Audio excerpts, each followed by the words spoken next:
Баршаңызға сәлем, сіздермен бірге Балқыз. Бүгінгі видеода мынадай әдемі әрі дәмді болып шығатын сметанник дайындайтын боламыз. Видеоны соңына дейін қарап, каналға тіркеліп қойды ұмытпаңыздар. Ендеше бастайық. Алдымен сметанниктің қамырын дайындап аламыз. Ол үшін жұмыртқа, қант, ертілген сары майды қосып, жақсылап араластырамыз. Құрамына қосылатын заттарды әдеттегідей описанияға жазып қалдырып кететін боламын. Сол жақтан қарап көре аласыздар. Сосын разрыхителмен ұнымызды електен өткізе отырып, аз-аздан салып, араластырып, жақсылап қамыр илейміз.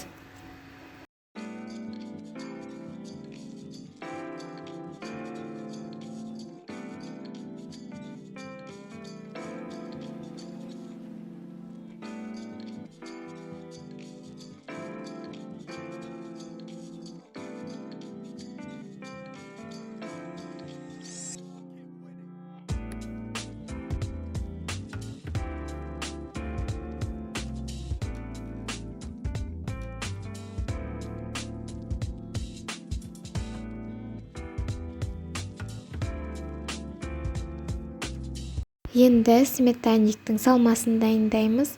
Ол үшін ыдысымызға бірден барлық қоспаларды салып, жақсылап араластырып аламыз.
Қамырды мен бірден табанның ішіне жайып алдым.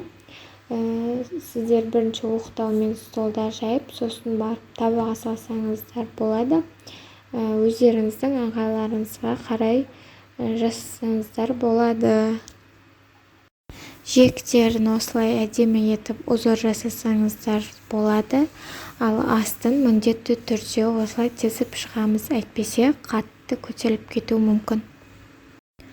Сосын ортасына салмамызды құйып, қызып тұрған пеште 180 градуста 25-30 минуттай пісіріп аламыз. Әр видео сайын айтамын, әркімнің пеші әртүрлі қызады, сол үшін қарап тұруды ұмытпаңыздар.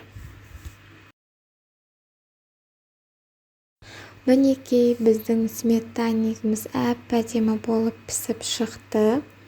Дәмі өте керемет, сіздерге де үйде дайындап көруге кеңес беремін. Сөзсіз ұнайтынына сенімдімін. Видеом ұнаса, лайк басып, комментарий қалдырып кетіңіздер. Алда тағы да видео рецепттер болады. Жіберіп алмас үшін каналға тіркеліп қойды ұмытпаңыздар.